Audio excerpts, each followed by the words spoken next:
Life is a beautiful journey. It takes you to many beautiful destinations. Looking back, I can give reasons as to why I chose to do my agriculture, why I chose to join the Indian Army, and things like that. But those days when I was young and I was at a stage where I had to take a decision.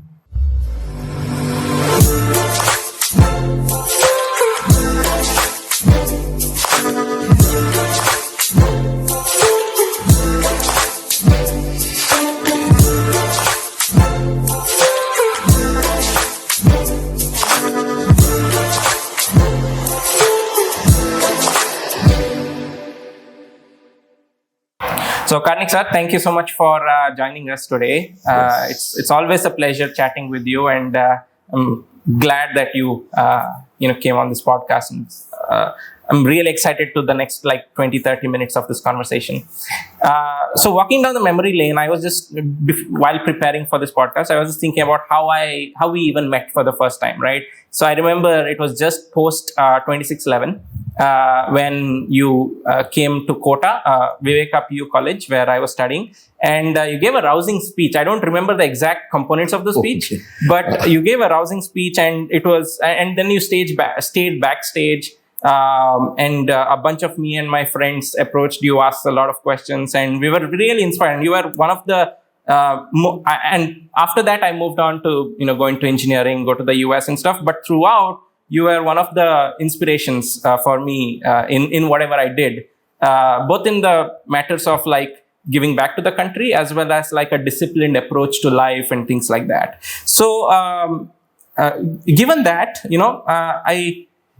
I've been fascinated by the fact that you've worn multiple hats all the time. Like you graduated from an agricultural university. First of all, what made you go to an agricultural university? Do you come from a farming family, or you then went into the forces? Do you come from a military family? There is a very famous saying, memories fade, but they never disappear. So, possibly you are helping me to recollect all those memories. Life is a beautiful journey. It takes you to many beautiful destinations. Looking back, I can give, reasons as to why I chose to do my agriculture, why I chose to join the Indian Army, and things like that. But those days when I was young and I was at a stage where I had to take a decision, the options available and the chances of me getting into that was all a big question. Being a matriculation in science, I had the options of getting into either medicine or engineering or something else. But I did not have enough marks for the medicine. Got engineering seat in MIT Manipal, but was not keen to join engineering branch. I had opted for switching over to commerce, wanted to do BBM. Went and joined a college in Udupi, MGM College. But unfortunately, that was the first batch, and they did not continue that year for lack of students. Fortunately, I had applied for agriculture. Agriculture was not the first choice. But looking back, I think I did the best thing in joining agriculture college. Had I gone to MIT or had I done MBA, things would have been different, I personally feel. Many things happened because I joined agriculture college. Yes, I do come from a agriculture family, a family of 10 children. Father had only gone up to 6th standard and mother had studied up to 4th standard or so. And those were difficult days. 10 children, education, lower middle class Brahmin family. So there was a fire in the belly. We had to work hard so that we could achieve something. And defense was, something which happened because I was an NCC cadet all throughout high school and junior college and degree. And my brother was already in the Air Force. I had seen his uniform and I had seen some systems and discipline in his life. And 71 had just happened. So all these things and NCC orientation motivated me. And when I was in the third year, I was preparing for IAS and IIMs. The preliminary exam for IAS and the CAT exam for IIMs. And had appeared for my Combined Defense Services also. Cleared all the three, but this came first. So at that age, I think uniform is more attractive than anything else. So I took a decision after talking to my brother, and with the consent from my parents, I took up army as a career option and had a wonderful service tenure in the Indian Army. A lot of things what I am today is because of the Indian Army. So one of the things that I love speaking to veterans about is stories, right? Like the army, the forces in general are full of stories, be it the service, if it was in wartime or peacetime, whatever it is, a ton of stories. Can you share like a couple of those stories that you might be able to think of from the forces? Like I said some time ago when I was talking to you casually, everything is a story in the Indian Army. For example, the best thing that I gather when I talk of my army is it teaches you to look beyond your narrow partisan, divisive kind of mindset.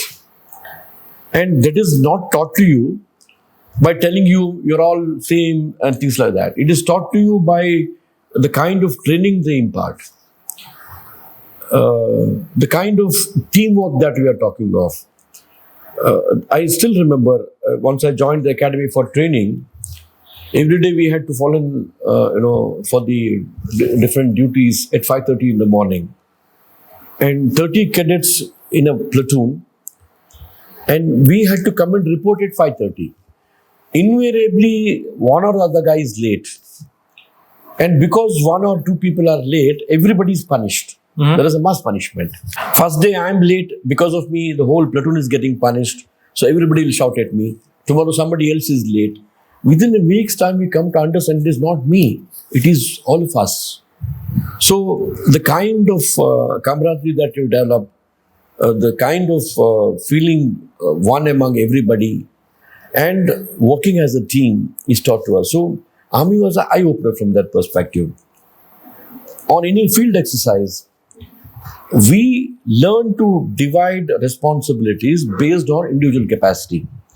Somebody is good in map reading, somebody is good in carrying weight, somebody is good in organizing administrative arrangements. So it is for the platoon to decide how to distribute responsibilities. So many things are taught to us through practical experiencing kind of a model. And when you join the unit after your basic training, you have people coming from Kanyakumari to Kashmir and Gujarat to Assam, different troops from different socio-economic and cultural background. But within no time, how everyone starts thinking about being an Indian, overcoming the divisive kind of trends that we have in society. So even today, I personally feel if army can train us in 1 year's time to look beyond all these narrow partisan divisive kind of tendencies, and our Honorable Prime Minister's most inspiring word, think and look nation first. So army is that kind of a story. And then I remember a place called Gamuchin, 18,600 feet in the northeast, where I was the young officer. I had 2 junior commissioned officers and 9 other Jawans. One junior commissioned officer, he dies of a particular high altitude disease called pulmonary edema. I'm just 24, a young captain. I had to take care of that dead body for the next 48 hours in the same bunker. Myself, I'm disturbed. I'm, in great pain, seeing somebody dying in front of me, and I can't do anything because the least that I can do is to provide him oxygen, which is not available there, or send him to the lower heights because of the bad weather and the kind of terrain. We could not have carried him down. We had to wait for the chopper, which landed after 48 hours, and we could only send the dead body with that. And keep the morale of the troops high. In the same bunker, there's a dead body, and I have to ask somebody to cook and eat. So, these practical experiencing of issues on the border, I think makes what you want to be an Indian, thinking about his country, about everything. Or the kind of professional training that we are given. In fact, you all went through a process called education for 20-21 long years. I was told something, any course where you go, there is an evaluation where they teach you the theory that is taught in any institution, and then they make you start teaching from your perspective. I was wondering why I should be trained to teach. They didn't tell us. But at the end of the course, they will tell, soldiers, we have taught you all this, not to increase your wisdom alone, but you have to go back and teach the soldiers and make them at par with your own competence.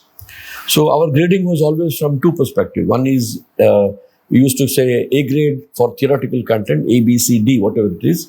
And then your instructional practice, where you can become a good teacher. So Army is a very practically oriented, end result oriented, kind of a teamwork oriented exposure. I wish we could bring in the same kind of teaching practices into all our institutions. And you are never taught or trained or given continuous training so that you become more competent to make more money. Generally, in civil society, education is for what? Education is for livelihood. And the more you make, the better it is. Whereas in Army, this orientation is not there at all. Your education, your training, your upskilling is all for a much greater cause. So this is what makes Army or armed forces different from the civil society. Speaking of training, I was watching this other sort of documentary, and I saw one of the ex-servicemen here in India talk about extremists, right? Like especially in Kashmir, cross-border terrorism and all that. And he mentioned this really interesting perspective, right? Saying if they are mujahideen, we are also mujahideen, but for our country. Yes. So the moment they know that you are a mujahideen that's greater than them, who is also willing to die, that's the counter. That's the kind of counter that the Indian Army has, which is very unique, which you can't find in most other forces in the world. Sometimes we have to talk back in the same language they understand.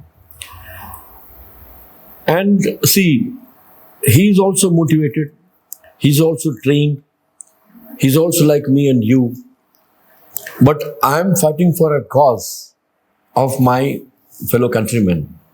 He is fighting for a cause which is very divisive.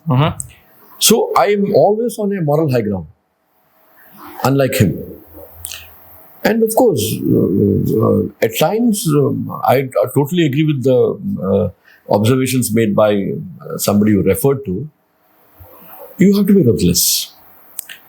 And that suffices if I say that, you talk back to them in the same language they understand. You can't go and talk to him about the democratic values.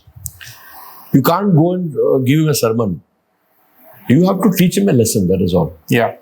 And secondly, that sends a signal to other people. Recently, what happened after Honorable Prime Minister took over, the surgical strike, that is the language he referred to. Earlier, our hands were tied. We were told not to use weapon. We were told not to use automatic weapons when in the Operation Blue Star, when I was in Punjab, posted in Punjab. I did not take part in the actual, action. But when our troops were asked to go to the Swarn Mandir, yes, there is a, reason behind it. They were asked not to use automatic weapons. They were asked not to use above the knee. They were asked to remove their shoes and socks as they entered the Swarn Mandir. So, as a responsible force, there are some restrictions which the terrorists do not have.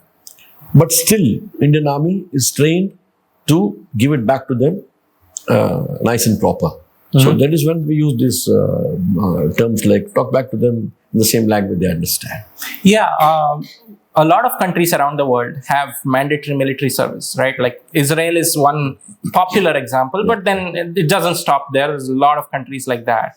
What's your opinion on pretty much every country having something like that? Not necessarily to equip the forces per se, but it also instills the patriotism. I have a different take on it. A human being is a very democratic individual. When it is forced on him, he doesn't like it. And we have very large numbers. I don't think the country has the wherewithal to, make it compulsory for every, youth at certain age to undergo certain years of compulsory training or service in the Indian Armed Forces. Rather, we can make it in a different way. For example, in every college or every junior college, every high school, make NCC compulsory, much easier. And that can be much more organized. Today, NCC is only for 2 years, 3 years. We can instill a certain amount of discipline, spirit of nationalism and things like that by adding on a few elements to your training module. That is one part. Secondly, I have an observation that large number of people, what is the population in the colleges today? It's in crores. Yeah. And if they have to be trained, oriented to military, I'm scared. Military may have to dilute its standards. Right. So instead, our young soldiers retire at the age of 36 and above. After putting in 15 years of service, they can retire and come back. And large number of them come back after 35, 36, 37 years of age. So you can re-employ them for next 3 years or 5 years in the schools and colleges as NCC instructors and train every child passing through the portals of your high school, your junior college and your degree with a minimum of 5 years of NCC. Less expensive, more effective. And then those who are motivated and those who want to join the armed forces, give them a chance. So making it compulsory will result in what has happened in China now. Yeah. Yeah.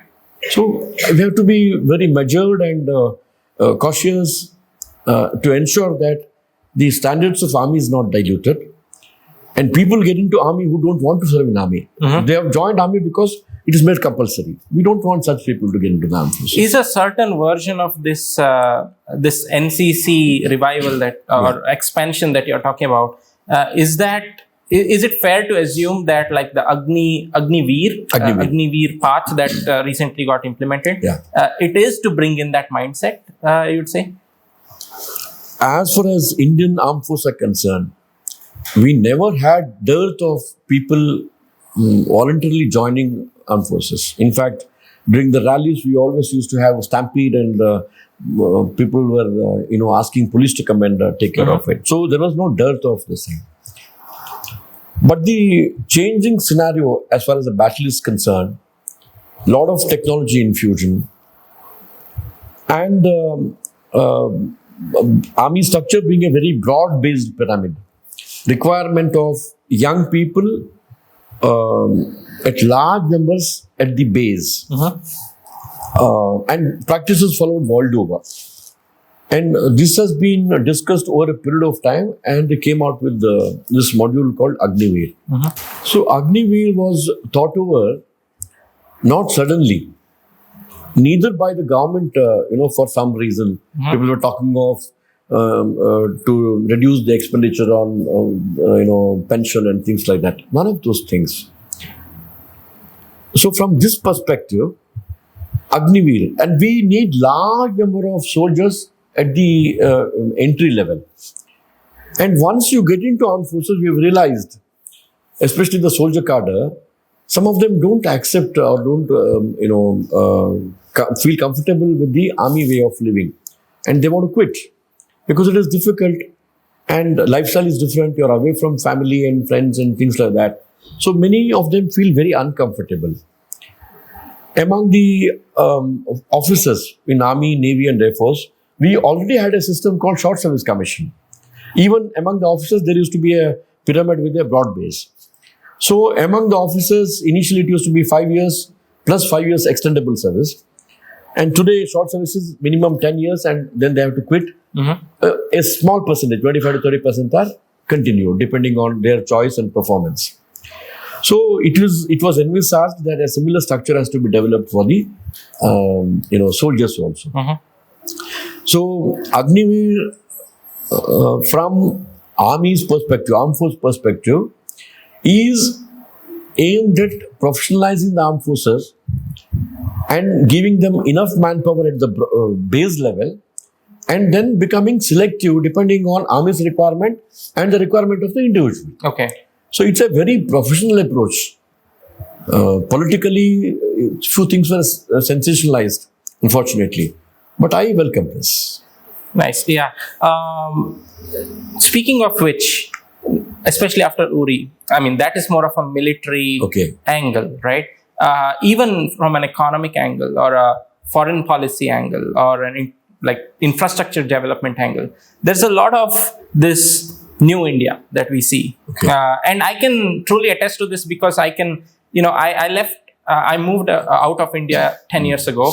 It's 2023. So 2013 was when I moved out. Yeah. And then ever since then, I've been sampling, like every time I land, it's like a sample in time and a sample in time and a sample in time of things that are going around. And I can clearly see that distinction more than someone who probably can see that analog sort of shift, right? So given this, for folks like us who are in the late 20s, early 30s, we can look forward to like a 50-year, like when India turns 100 and India turns 125 versus you through your army background and everything that you've seen in your political career so far.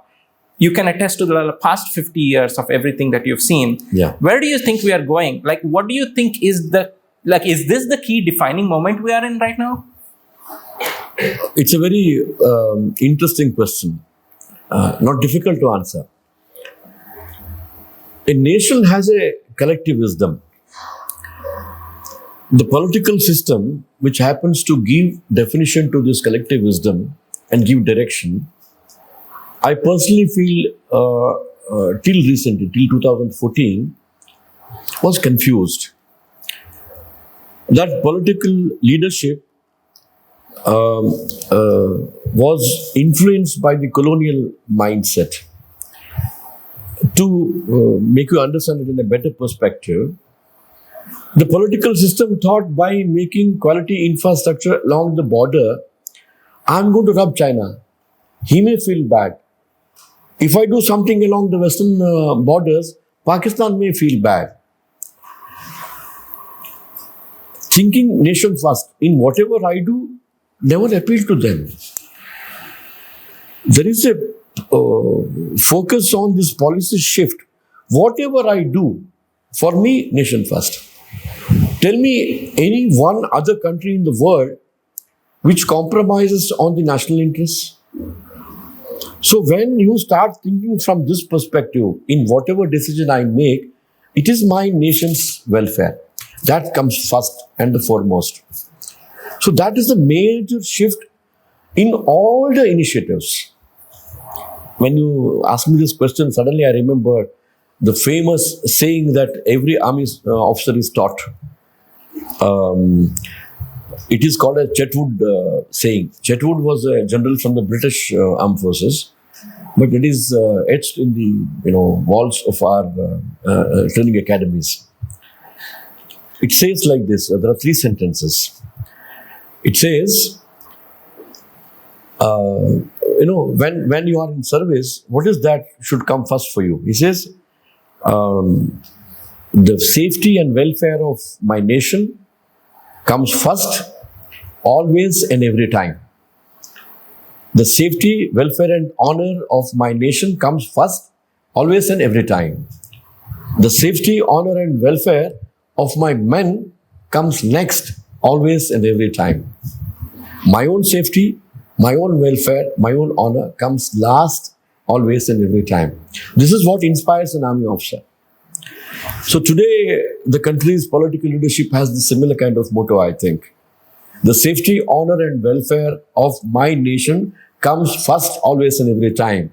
When I have this etched in my mind, whatever decision I take, in whichever walks of the government, this will define the approach. Whether Right. it is Uri, whether it is Pulwama, Palakot, whatever it is.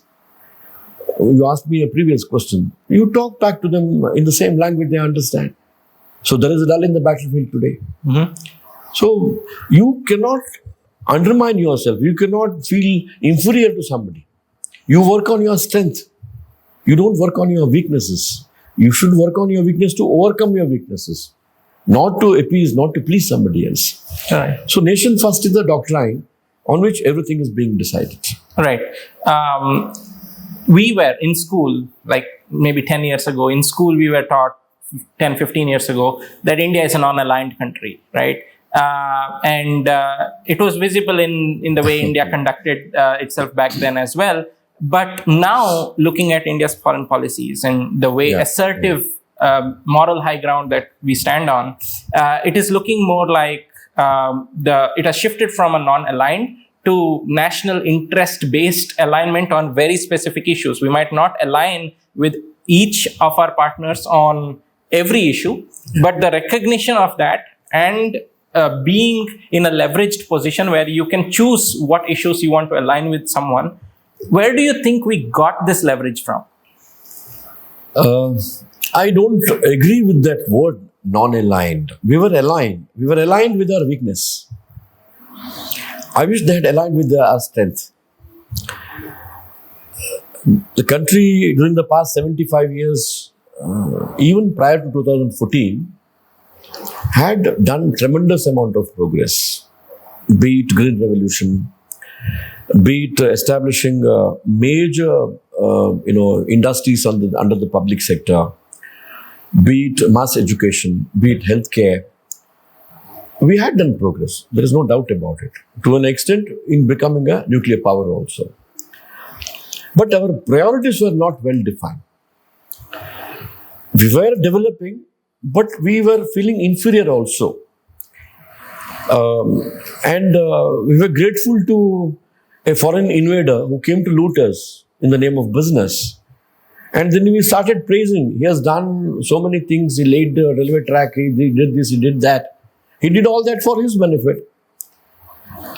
But I think from 2014, the shift has taken place. The shift has taken place to look at India, look at India's civilizational values, India's, I would use the word Indian knowledge system, the immense contributions of Indian knowledge system, and possibly to the many problems that the whole world is facing today. It is the Indian knowledge system which has got the solution to so-called global warming or ozone layer depletion or whatever it is. And today, with the nation first doctrine, we are putting the right foot forward and marching on. And suddenly you see the world following us. I'm not saying that we have become the world leader already, but world is looking at India from an altogether different perspective. An Indian who is abroad possibly will realize that his passport is much better valued than what it used to be some 10, 15 years ago. How could we do it? It is working on your strength.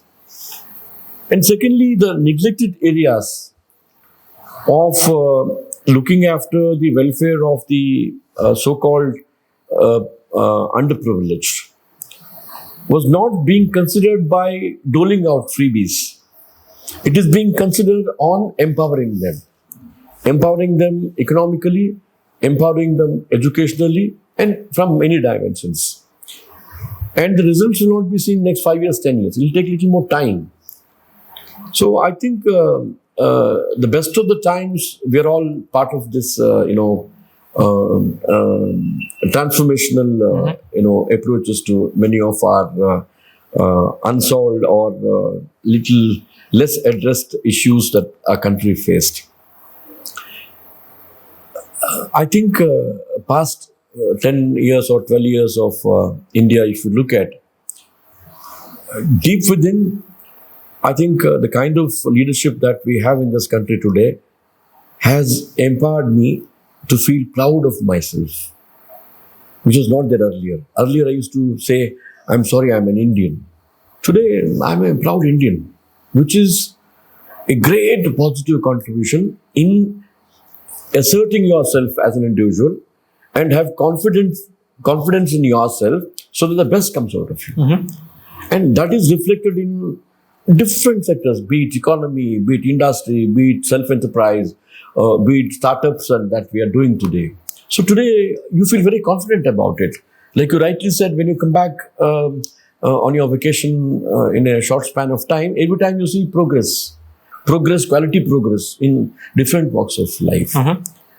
And to complement this present government has introduced a new education policy where the basic, the foundational approach is to retain the childlike nature of a student, where he's full of questions, he's full of curiosity, he's full of innovation, who is full of creativity. A child is full of all these things, which used to be killed in a school environment. So the new educational policy approach is to ensure that all these factors are retained in a child, so that in next 25-30 years, world's best scientists will be coming from India. Once they are very curious, innovation, creativity, questions are retained, they will produce wonders in the world. And this clubbed with the traditional Indian values of, which our Prime Minister always often quotes, Vasudhaiva Kutumbakam, whole world is a family. Which other country can, think from this perspective? When Swami Vivekananda addressed the World Parliament of Religions and said, brothers and sisters of America, they were shocked. The way he said it appealed to the minds of thousands of people gathered here. Look at this monk who comes from India. He says, brothers and sisters, unless we have this Vasudhaiva Kutumbakam deeply within and rooted within, I can't look at another person as somebody who is close to me. Speaking of colonial mindset, I can see India's foreign ministry, especially, I'm talking about the foreign ministry mainly because I think there are more questions being asked about our compliance to international stuff to the foreign ministry, that they have a much stronger voice in it than any other ministry maybe. But I do see the spokesperson, I do see our foreign minister as well, repeatedly drive home that India has an opinion in the world, and like in the Ukraine crisis, right? Like the foreign minister basically is reasserting the fact that we need to protect our interests first, and we have a long-standing relationship with Russia, which is time-tested. And it's evidence of our high moral diplomatic character that we need to honor the relationships that we've had for the longest period of time, versus some, okay, this country benefits me for now, and then I'm just going to align with them, and then tomorrow I'm aligned with someone else. Okay. What do you think is the value of this honoring long-standing relationships? We do see it on an interpersonal level, how that helps societies in general, but does that also work for countries? Any civil society follows certain civilizational values based on the faiths and the practices attached to that society. Like I said sometime before, the so-called Western approaches to life and the Western civilizational values are depending on a faith whose doctrine is, I created you, man was created by God, and for his consumption, everything was created within next 7 days span. And based on this doctrine, the entire Western civilization values are developed over a period of time. And its impact is seen all around today. And Indian civilization values, which are much, much, much prior to these faiths coming into world, was arrived at by our exploration to understand the relation between human being and the nature, every creation of the nature. And even today, the Indian civilization believes in what was believed by our ancestors thousands of years ago, that man is an equal creation. He is not a supreme creation among other creations in the earth. And in every creation, our elders believed that there is the same God or godliness. When during Durga Puja or Navratri, when we chant this mantra, Ya Devi Sarva Bhuteshu Shakti Rupena Samsthita Namastasye Namastasye Namastasye Namo Namaha. No one told us that it is pure science.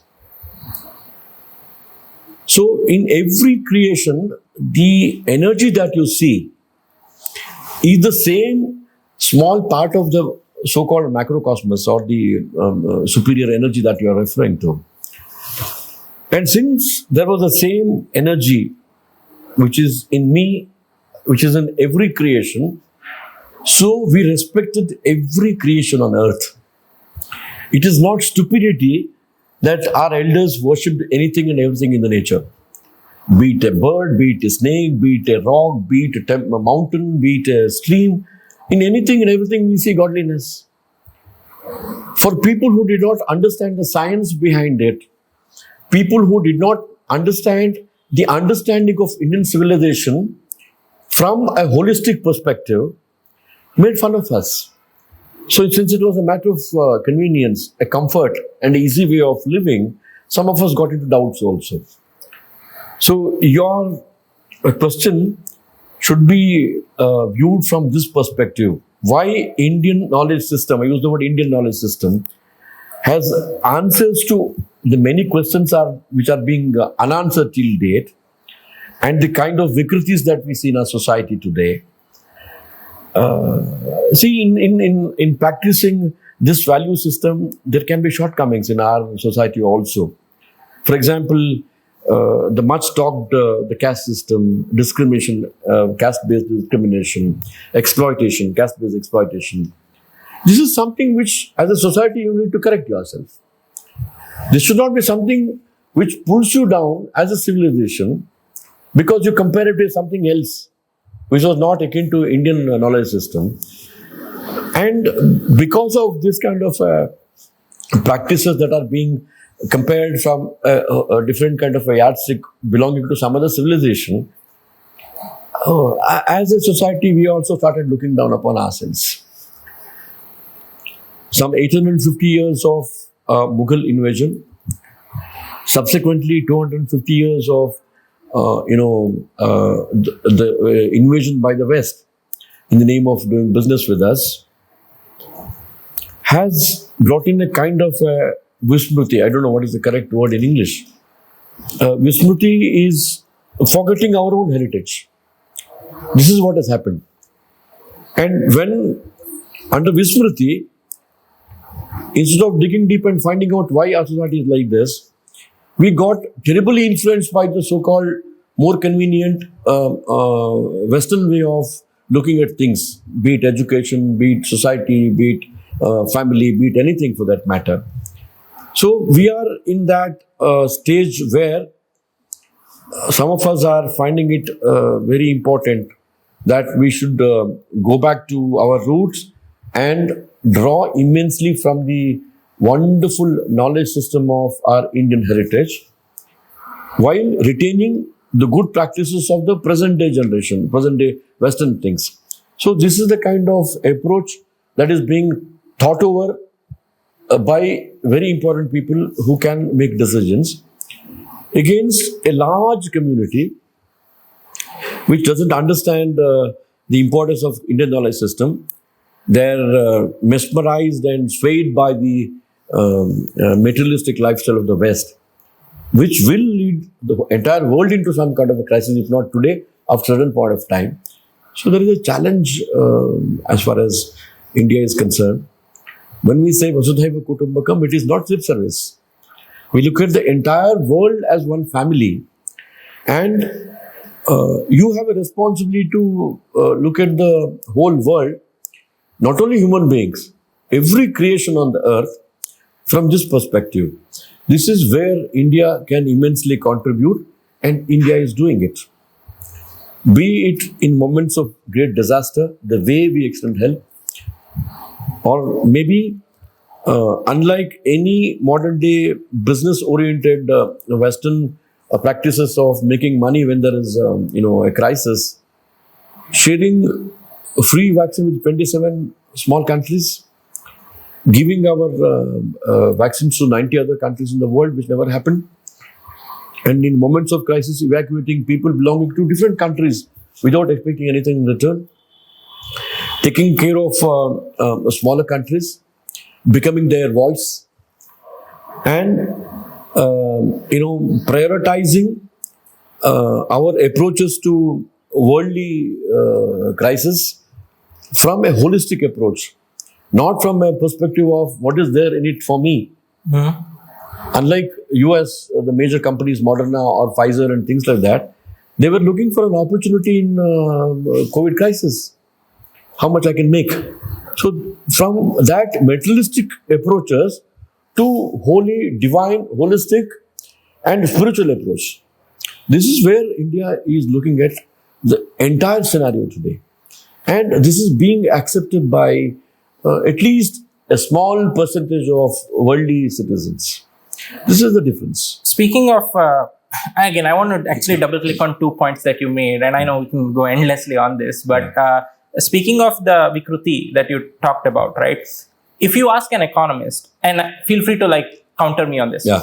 So if you ask an economist, the Vikruti that they see in what you just said would probably be something like the world works on slightly capitalist principles, meaning a company needs to have incentives to make money, or else the company would not act unless there is a government entity that de-risks it or whatever it is. So how do we balance it? Do you think history is evidence that there has to be motivations for humans and companies to behave a certain way? How do we balance the holy spiritual and the Janhit kind of angle to it with someone needs to make money at the end of the day, or else nothing nothing happens? Yeah, okay. I think we should understand this from the perspective of Dharma as being envisaged, thought over, practiced in India. I don't know, maybe your parents will agree with me. In each home, when food was being cooked, mother gave a small part of it to the cattle in the cattle shed. Mm-hmm. The food was cooked not for the cattle, it was cooked for you. And mother went out and threw some grains on the rooftop for the crows to come and pick it up, or birds to come and pick it up.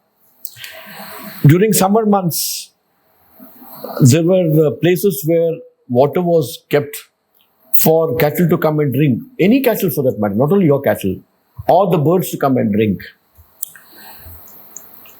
Why it happened, how it happened in the Indian system. And this is practiced by rural folks even today in India. You go to a temple, there is mass feeding, and no one charged. And old Ayurveda practitioners of Indian civilization never charged anything. People came and contributed. I am going to give you injection, give me 50 rupees. It was not there. He practiced. He gave medicine. And people came and took it free of cost. And only those who could afford, possibly they gave some money. Education, it was never charged. But the whole society contributed towards education. Now, from the modern day, the word that you use, capitalist point of view, it can be stupid. He can be an idiot. The best practices in the world were never patented in India. Right? Suddenly, Indian rasam became very famous in US after COVID. Indian kashayam was all talked world over. But did anyone take a patent on kashaya, patent on haldi, patent on tulsi? Today, suddenly, America is running after getting patent for tulsi or haldi and all that. So the approach itself was Vasudhaiva Kutumbakam. It is not a new concept, and we practiced it. There were negatives in our rituals and practices in society. That is okay. But there were a lot of good practices. Today you go to best of the institutions. In management, they teach you to follow good practices. We practiced that in India. It was not new to us. So the so-called socialism, so-called capitalism, these are all doctrines. But that doesn't mean it is the end of it. I, for one, would say, since I use the word Vikriti, the over-exploitation of nature for the well-being of mankind alone has resulted in this kind of Vikritis. Because in some faith, in some beliefs, in some societies, civil societies, we thought man is a supreme creation. He has got right over anything and everything in nature, which Indians never believed. Indians believed in Punarjanma. I really don't know if Punarjanma is there or not. But as a concept, I believe in it. When immediately after the rains, you see ants coming in big queue for collecting food. A small child, curious, took a small stick and went and started disturbing it. Mother would call and tell, don't do it, son. It is Papa. It is not Punya the Kelsa, it is Papa. And in next Dharma, you will have problem. Don't you agree with me? This was taught to us in our childhood days. So look at the orientation an average Indian household or a mother had. She was giving a value, connecting it to next Janma and telling him what is Papa, what is Punya, what is Dharma, what is Adharma. Now, think of it. Really, if it becomes part and parcel of your living, your lifestyle, and if these values are imbibed from childhood, what can be a better education? Will there be Vikriti in our society? Unfortunately, in this transitional period, I would say these 850 years or 1000 years is a transitional period. From age-old Indian knowledge system, we are shifting to something very capitalistic, very modern, so-called modern, very exploitative knowledge system of the world, based on Western ethos and practices in their faith. Right. So we need to come out of it. And not only for India's well-being, for the universal well-being, we need to tell the world what is the essence of Indian knowledge system, how we understood nature and its relation with the humankind and with other creations, and how we have to live as a society, as a Vishwamanava.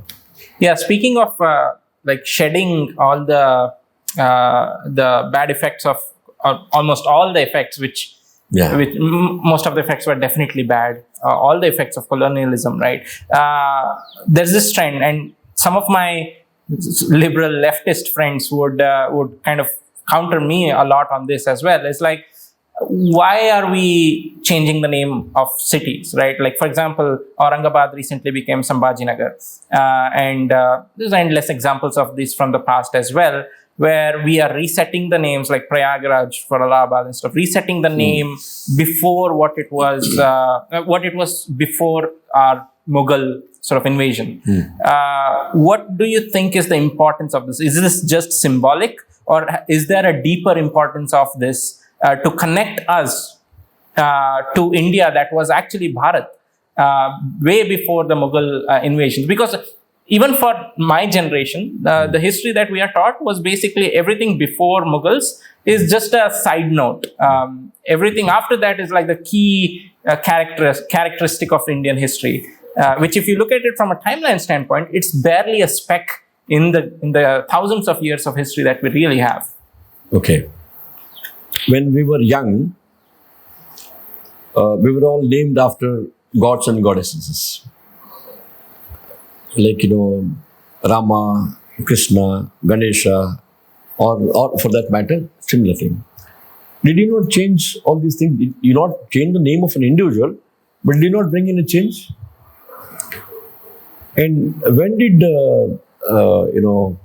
Prayagraj become Allahabad? Why do you name a city? What is the reason? Why did they change Prayagraj into Allahabad? So, it's just a name. When Madras became Chennai, you had no problem. When Bombay became Mumbai, you have no problem. No one talked about so much.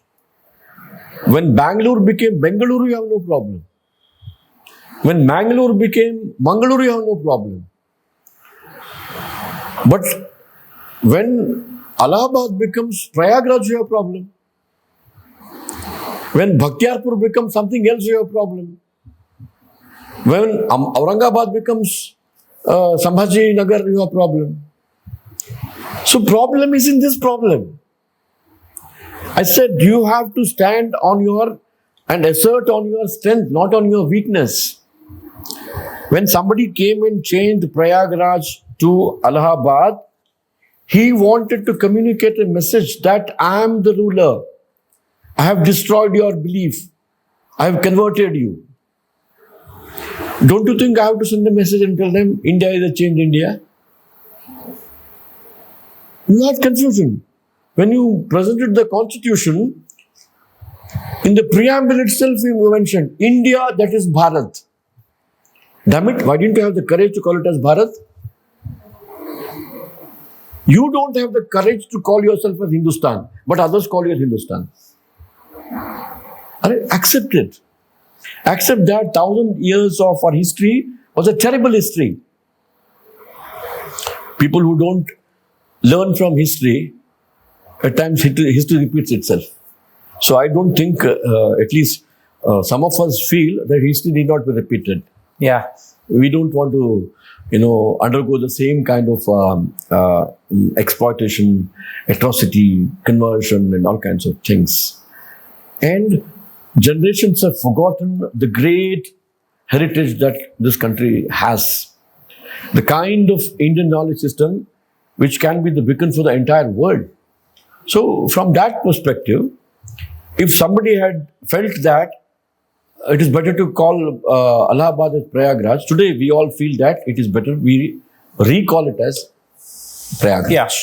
So, nothing wrong. Yeah, most people don't even remember that Allahabad was actually Prayagraj. They somehow think that Allahabad was Allahabad since forever, and now the change has been. I'll ask you a question.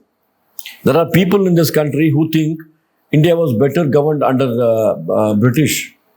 Do you want to call them again? Did we not throw out them and started our own rule? It is like that. Like British are sent out, it is sending out the legacy or that part of the history which is dark. Yeah, coming to that point of throwing them out, right? Like there's a lot of people who will definitely argue with this statement. And I think this is also another part of the Vikruti, right? Yeah. They'll argue with the statement that, no, I mean, they were all burnt out with the World War II and that's why they left on their own and we didn't really chase them out. And then added to that narrative is the fact that, hey, we were all a non-violent sort of movement and stuff like that, which sent them out, right?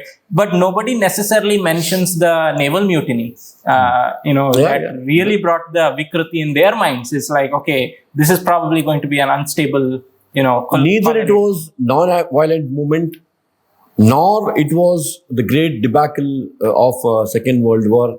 There are many factors.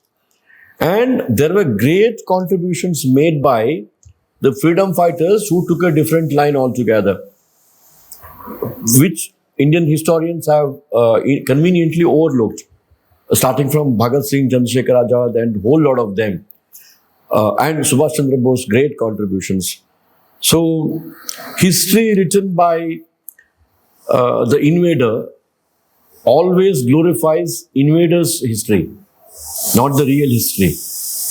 The history written by the Britishers is about their conquering India, not the real history. So I think to understand, we need to rewrite Indian history from Indian perspective, which will happen in a very short span of time. It will happen, I'm very sure, because a lot of discussions are going on. Was it really true? Was it only non-violence?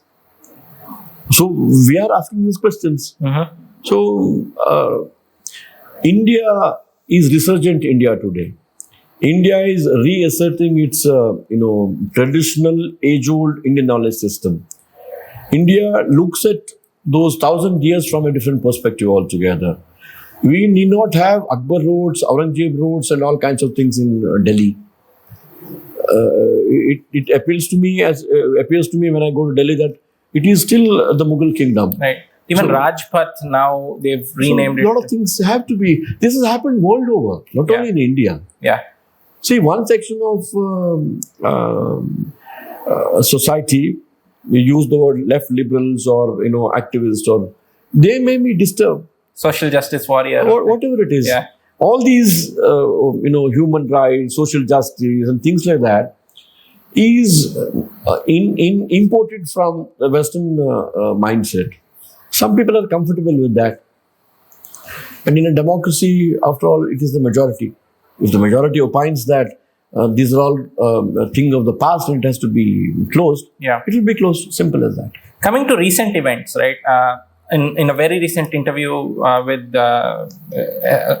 Jaishankar, he mentioned that whether or not the Indian elections have started, the general elections in India have started in India, people don't know whether it has started or not. But it has definitely started outside of India, where forces really want to shape a certain narrative inside India to sway people in a certain way. I mean, why is it that Hindenburg has to come out like now, right? Like, why is it that, Soros, and like, there's n number of, narrative setting sort of things. I may use very arrogant, I may sound very arrogant when I use these words. The Western intelligentsia, collectively I'm using this word, is being disturbed because the narrative that they had set, not only against India, narrative about development, narrative about economy, narrative about the social values, narrative about the civilization, narrative about the dominance of Western world in everything, or it is we who dictate terms in the world, is being questioned. By the new world order now. New world order. World order keeps on changing.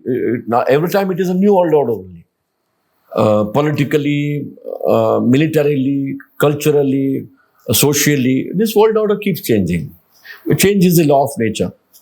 That is what Krishna says in Bhagavad Gita. Yeah. If there is permanent, it is only the change that is permanent. So, when their dominance is being questioned, don't you think they will get disturbed? So today, what you see is the disturbance.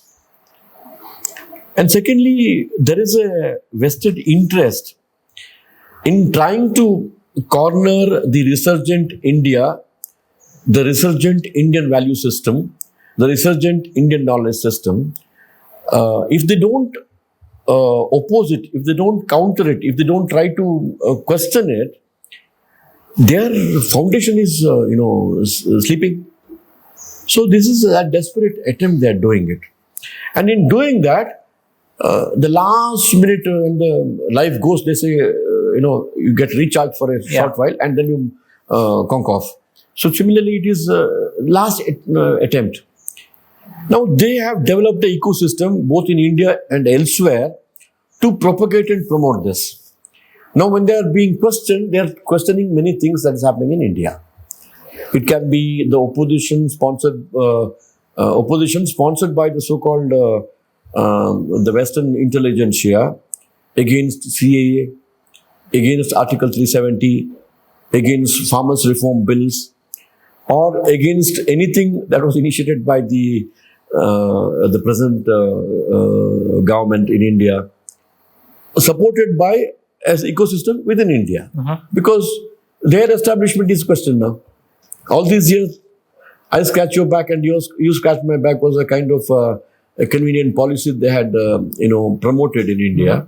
So it is being questioned now. So I think it's only a matter of time and we are capable of handling them. And ultimately, as our national emblem says, Satyameva Jayate, we believe in that. This is not coined by BJP government or Mr. Modi. This was coined by our very intelligent ancestors. And they knew ultimately the truth has to prevail. The truth will prevail. Yeah, yeah. Finally, I just want to ask you, what's your advice? What's your advice for like the young generation, right? And I find myself stuck in the middle of two worlds. Not always, but sometimes, because I'm pretty strong in my beliefs of like where I came from and the kind of culture that I identify with, what I attach to and stuff like that. But somewhere in the back of my mind, there is this Vikruti again. Our conversation has been continuously about Vikrutis, where I live in the Western world. And the Western world has definitely given me quite a bit in terms of prosperity as well. As part of like the Indian diaspora abroad, right? There's always this two worlds mindset that who am I?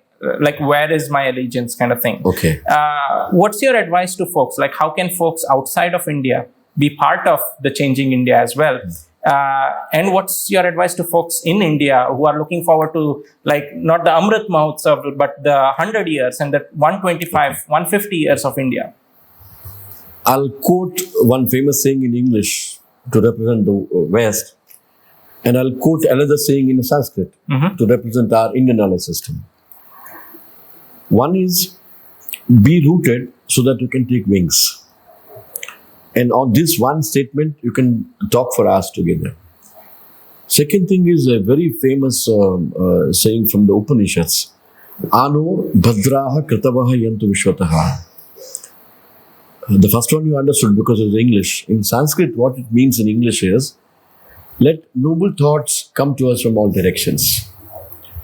These two come together to make you understand what is Vasudhaiva Kutumbakam. Now, India and Indian knowledge system did not look at India unitarily. I, Indian, and I should be comfortable. For him, the whole world was a family. And the world encompassed not only human beings, in every creation for that matter. So, when I said, it's a Western saying only, be rooted so that you can take wings. Now, if you are rooted properly, your building can go to any height. And if your grounding is not proper, it will collapse. So, an Indian who has gone abroad, if he seriously considers that he should be deeply rooted in his culture, those values he has inherited has to be practiced. So he'll be safely grounded in whichever location he goes. Second thing is, Ano Bhadraha Kritavayantu Vishataha. This is about the good practice that managements are talking today. Let noble thoughts come to us from all directions. If it is good, I have no, inhibitions at all. I'll accept it. And that is how you grow. The Western world today have got a lot of good practices. For example, the time, sense of time. It is 11, it is 11. Practice it. Do we have that in India today? We don't have. The respect for the civil society outside. You may do anything at home, but once you are outside, you respect the civil law. You follow it. Do we do it here? So, for India, in this, changing times, there is a lot we can practice from the Western lifestyle. Professionalism in whatever you do. You go to a college, you're not serious about education. You're spending 3 years, very important 3 years of your life, and you think it is all fun. Whereas a child goes to school, a child goes to college only when he wants to learn. Otherwise, he'll go for some skill upgradation program. So when we say Ano Bhadraha, let noble thoughts come to us, we need to imbibe these good practices of the West and amalgamate in our society today. In less than 75 years, In a free India, we have become a loud talking, impractical, dishonest, lazy, corrupt, intolerant, indisciplined nation. There's no doubt about it. Yes, we have a very rich Indian knowledge system, but is it in practice today? Learn from the Western, practices, but don't give up the values of the Indian traditional, civilization. So you have to bring these two things together. Now, do we wait for people to evolve themselves and understand these things and then start practicing in the society? Or do we develop a system which will automatically bring in? So there is a challenge. That is a challenge that we all face. How do I ensure that the child who goes to school is inspired child, who is in the class to learn, not to get marks? There is a difference between studying and learning. So do we encourage that kind of learning in our schools and colleges? The negative influence of the Western lifestyle has walked into our kitchen, has walked into our bedroom, has walked into our home. So what do I do to safeguard these things? A simple question. In a family, father, mother, grandparents, if they are there, and children sit together and decide what is the program I should see in the television, what is the program I should not see in the television. When it is a collective decision of the family, will child trespass? Now you don't know what is your son viewing in his laptop or in his mobile. You don't know what is your daughter doing. You don't know what is your wife doing. So lot of damage has taken place in society. The damage because is mostly internal. It is internal as well as societal. It is internal as well as societal. As young children, we used to play in that, what is it called? Slide. In the slide. We used to call it as Jarbandi. Jarbandi. Why do you think children climb and slide? Why do they do it? There is a beautiful message for our life. That is why it was introduced, I think. Sliding, going down fast, the child thinks it's enjoyable.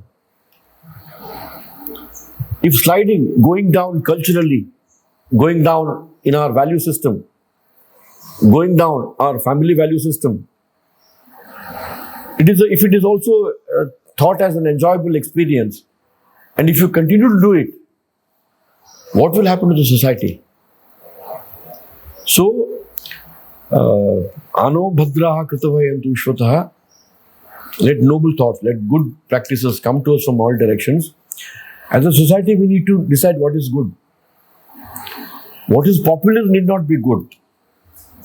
What is appealing to the majority may not be good. But you know what is good. And all that good was the godliness. And that was Dharma. What is good for the society was good for me.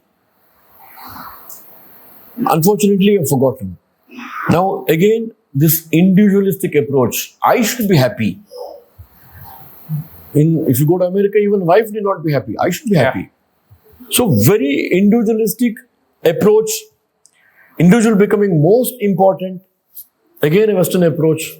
Individual rights, individual happiness. It is not our way of looking at things. It is universal. Vasudhaiva Kutumbakam is not individual. It is Vasudha, the entire globe. Of course, when we say we go beyond that, slightly higher level, but if that is the approach, if we can convince our younger generation, possibly there will be an answer to many questions. And Indian belief in Karma Siddhanta, Indian belief in Punarjanma, which is being discussed in metaphysics and quantum physics today, macrocosmos, microcosmos, what is the relation? It's all energy ultimately. Energy is vibration. So if you understand that energy in me, energy in you cannot be different, it is the same energy. If energy, the source is the same, how can we be different? So all that differentiates, all that distinguishes, all that discriminates, all that divides are the narrow sectarian issues which are dividing the society. What is happening in Ukraine or Russia today, is it not impacting all of us? Don't you think negotiation, sitting together, is the only solution for the problem? Can Ukraine and Russia issue can be solved with only power? So this is how India looks at it. This is how Indian knowledge system tries to address issues. Yes, we had Mahabharata. There were 7 Akshohini and 11 Akshohini. If democratic principle, higher the number is the rightful thing, then Dharma should have been with the Kauravas. But Dharma was not with them. Dharma is not with the numbers. Dharma is truth. This is how we looked at things. So Krishna, the Lord, he stood with Dharma. He did not go with the numbers. Going with numbers is a Western concept.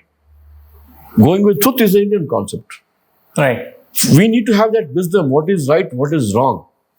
And what is right, what is wrong is Dharma's explanation. Yeah, just a slight inference here in the Western society, right? Like the generation before mine placed actually a larger emphasis than my generation in the West on family values, on family being the unit, the incrementally small unit of a society. Yes. Versus now, I mean, the divorce rates are at 50% or higher. It's just, and you can see a direct correlation of that with how the mental health of children, transpires.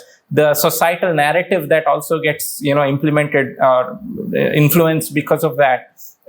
It's really saddening to see how the unit of society that we assume to be the fundamentally strong one is just disintegrating, and then suddenly you have a bunch of confused people, confused children.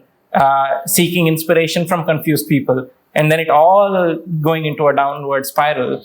And it's unfortunate that kind of mentality, like the divorce rate and stuff like that, is increasing even in India. Of course, not at that rate, but it's probably the seepage. Confusion is good. Confusion is the first step towards learning. So I have nothing against somebody's. If it is confused, it is fine. It is trying to find answers for many questions.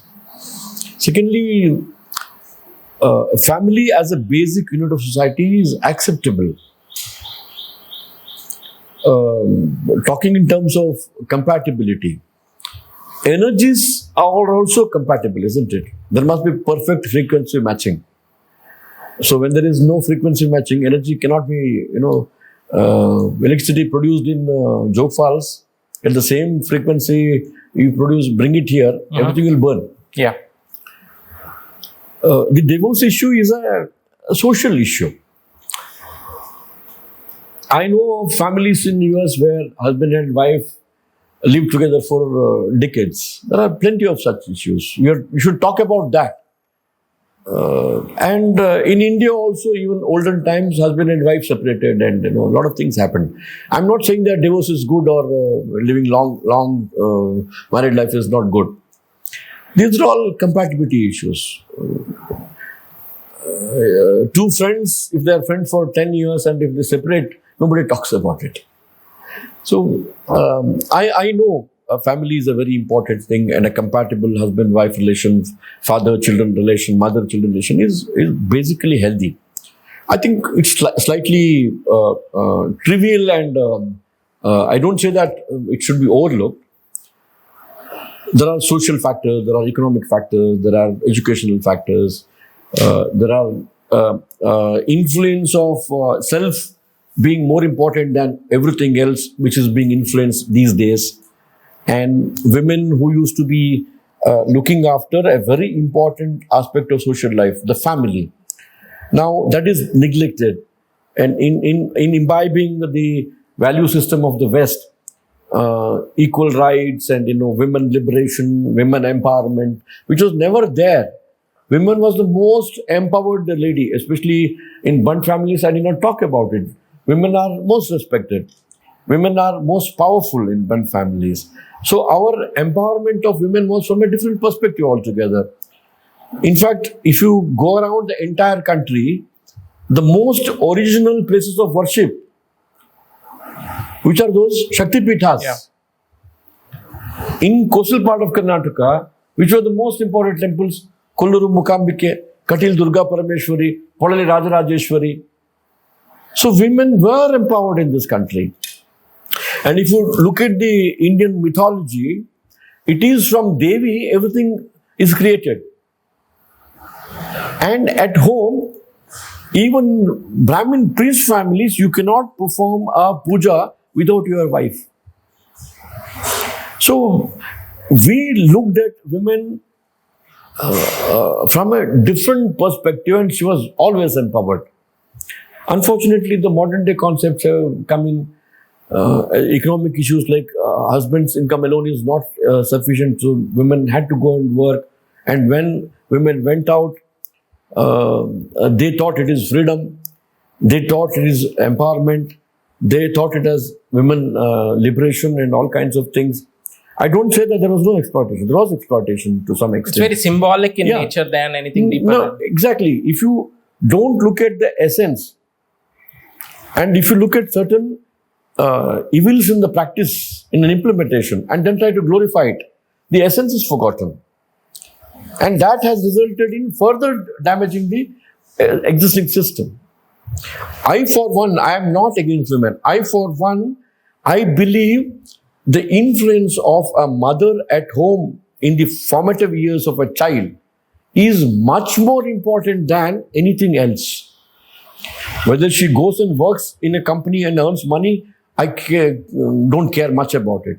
But if she raises her children in the initial 6 to 8 years at home, that will contribute immensely towards making him a responsible citizen, which is not happening in our country today. Which contributes towards nation building. Yes, definitely.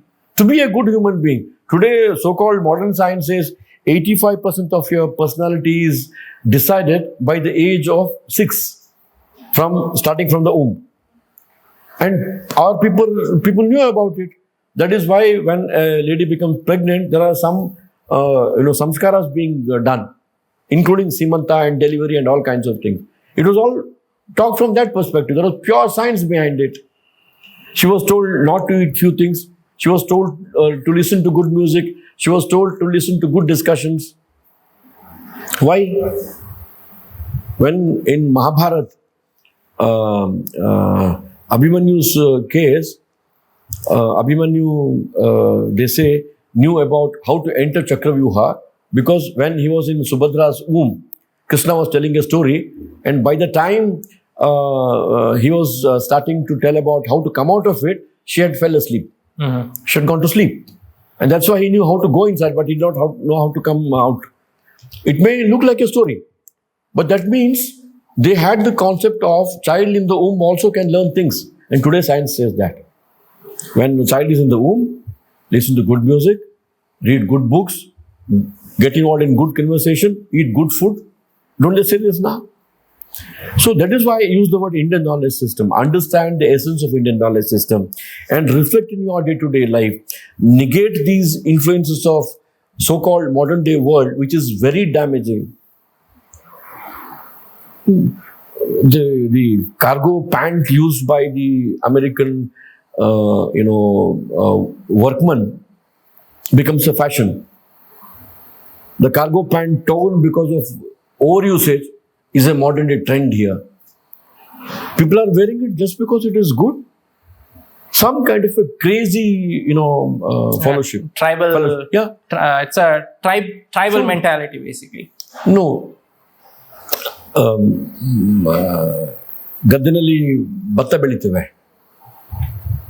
After harvest, you bring it home. You thrash it. Do you thrash it to take the grains or the chalk? What do you want to do it for? The grains. Chaff is not, today they find it useful for something else.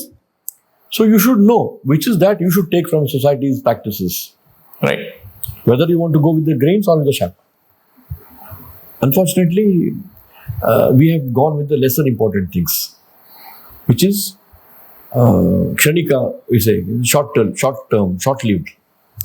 And because it gives you happiness, you are with that. That you define your life from that perspective. So, Indian knowledge system looked at life from an altogether different perspective. There is a different value orientation. There was a concept of punya and papa. There was a concept of dharma, which possibly I think another podcast we must sit and talk. So, that gave the direction for society. Not the case today, unfortunately. Yeah. On that note, Karnik sir, thank you so much for your time. I know you have a busy schedule. Thank you so much for your time, coming on the show. It was, I'm sure we can go on and have multiple more episodes of this, which I'm really looking forward to, by the way. But it's a pleasure. It's reassuring because the younger generation who looks at all these issues and tries to dig deep is the hope for us. This is how the knowledge is carried forward from the right perspective. There is a famous saying in English, class is not for the masses. But class has a responsibility to ensure that masses are on the right track. So from that perspective, I think it is very satisfying that somebody who has gone to West, but he has remained intact, he is deeply rooted, he is connected, and he wants to dig deep and find out what is the essence of the Indian knowledge system. I've been using this word again and again because ultimately everything that is India is Indian knowledge system. And besides reassuring, I think it has helped me also to look deep into my own past 50 years or 40 years of involvement, and maybe it has given me some questions also in mind, which I have to explore further. Mm-hmm. So I must thank you for this wonderful opportunity. Yeah, thank you so much. Yeah, God bless. Jai Hind. Thank you. Jai Hind.